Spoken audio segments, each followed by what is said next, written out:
They're Vanlifers. They're vampires. They're van life vampires.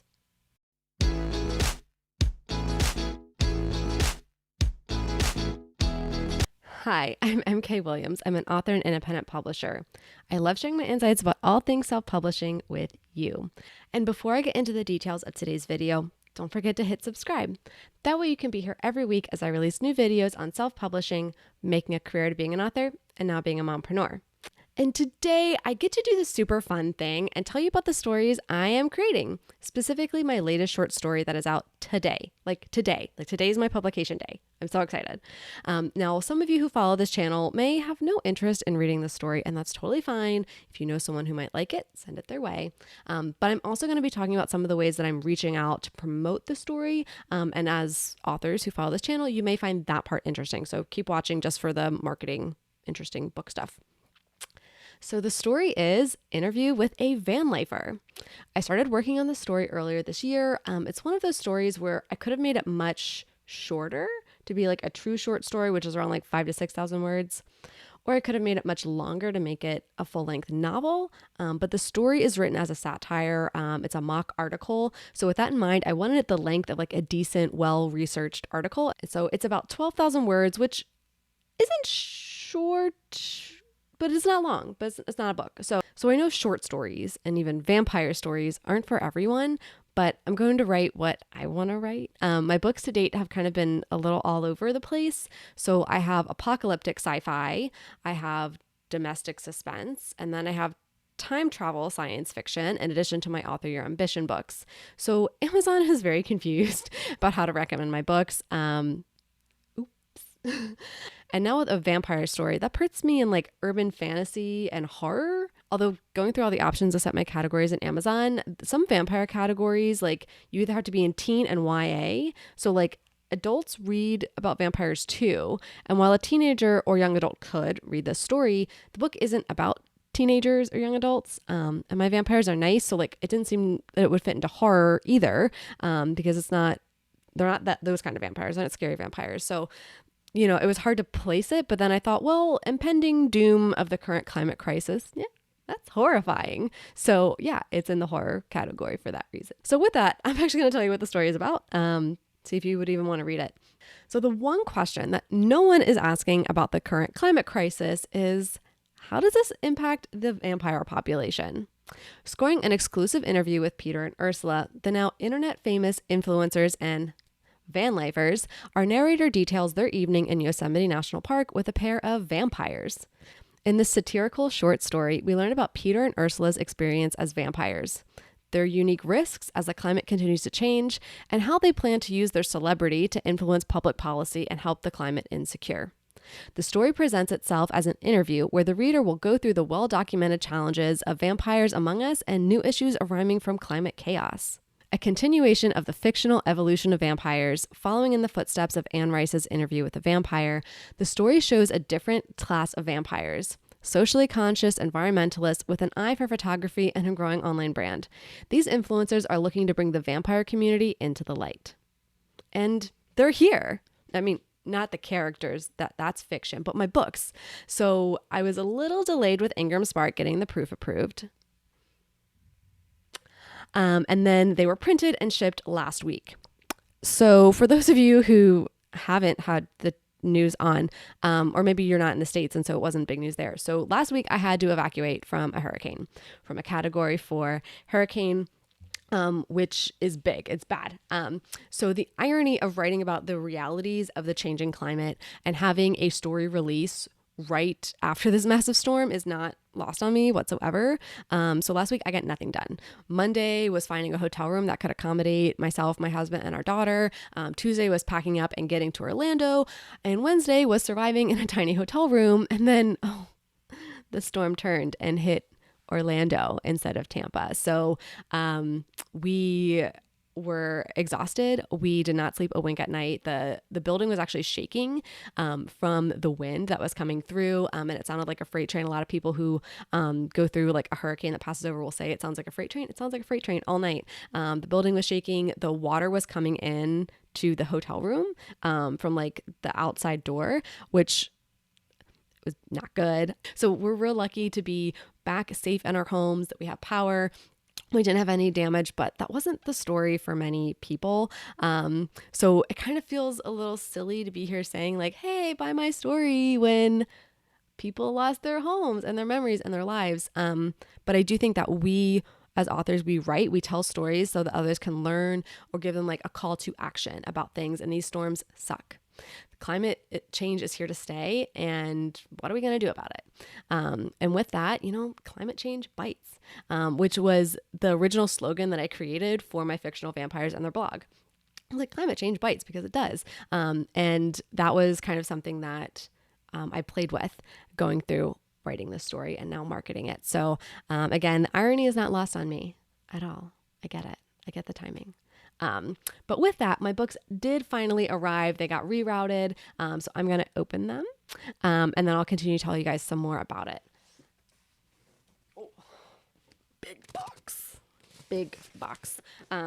So it's more than just the stories in here. When these arrived yesterday, my husband was like, how many of your short stories did you order that they're in that box? I also did like an inventory restock, but my books are here. So I'm going to open this. Satisfying.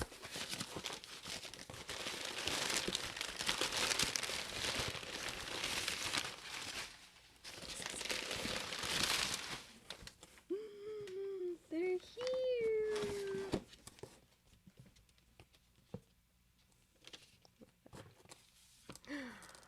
Look. My interview with a Vanlifer, and it is a short story, so it is thin, but it wraps all the way around. I really like it. Oh, wow. That looks really good. I'm really excited. This is awesome. So yeah, you can actually get Interview with a Vanlifer anywhere that great stories are sold. And it's inexpensive because it is a short story. So it's right now 99-cent ebook. It's $6.99 for the print. And that really just covers the print and ship costs. So I'm super excited. These look great. They turned out great. And I think I'm actually going to record a personal update after I record this video. Because I have inventory to restock and all those things. But these look amazing. And look at them. You can just kind of fan them out. There's so many of them. Yay, they look really good. They turned out really well. So thank you to Ingram Spark for printing these and for UPS for finally getting them to me.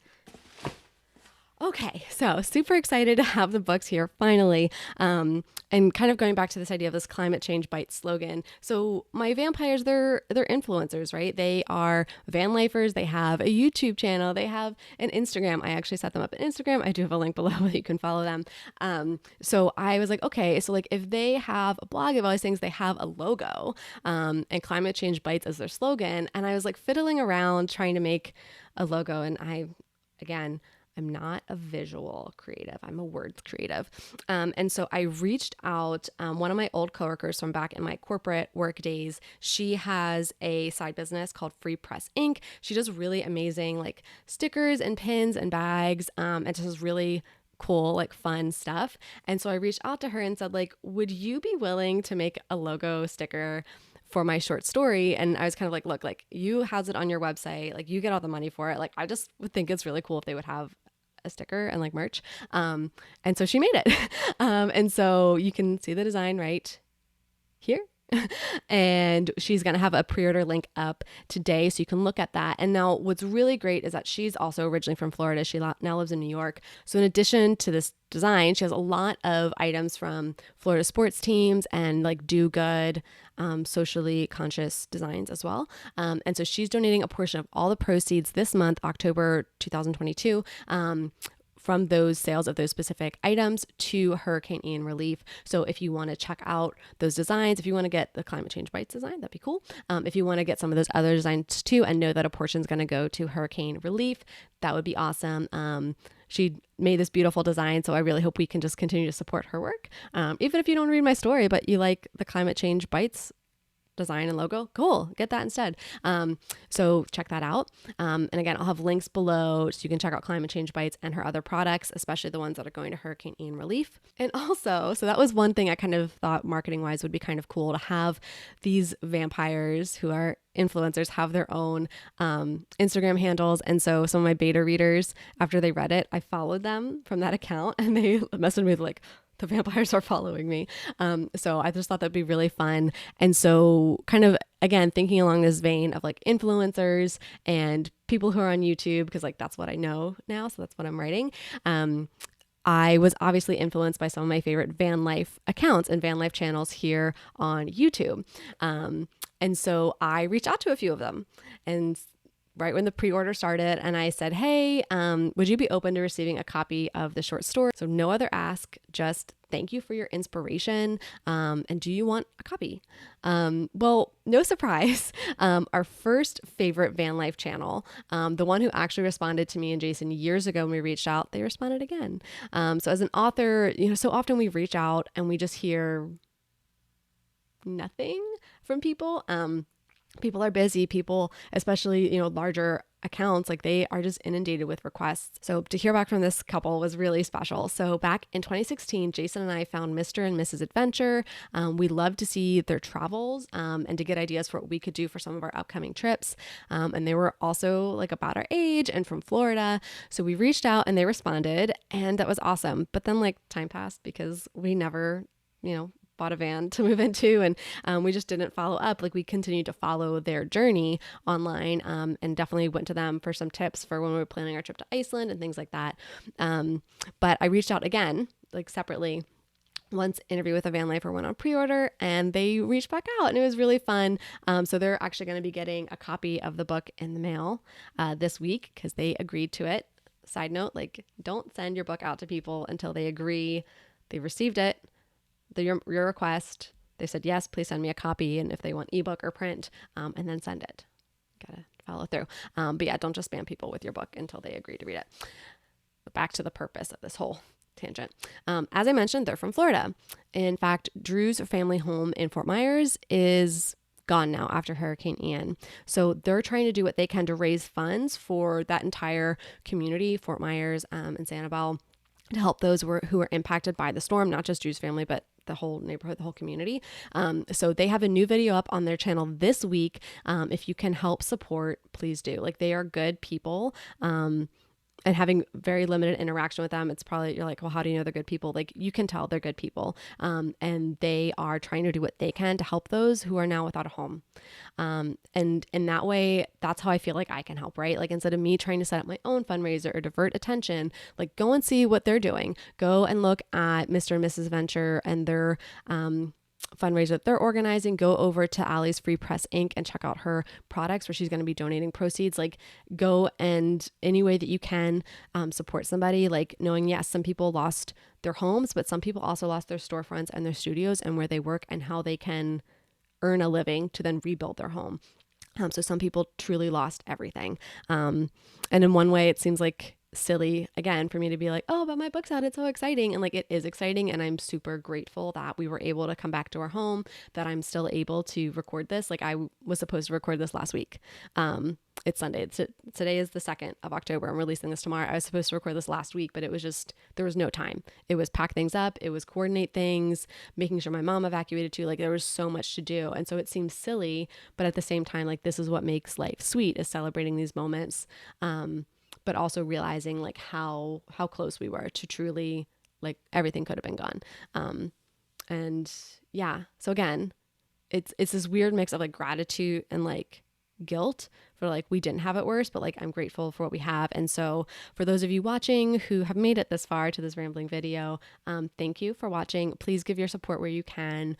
And if you are interested in vampire short stories or stories about that focus on like climate change and climate chaos, and this story is for you. And if you're not, that's cool too. I'll be back later this week with my regularly scheduled videos. Okay, if you found this at least a bit interesting, if you are just glad that we were able to evacuate and make it back safely, if you just want to send emotional support, if you can't provide financial support to those impacted by Hurricane Ian, then give this video a thumbs up, and that kind of positivity and positive energy will spread. And I will see you guys later.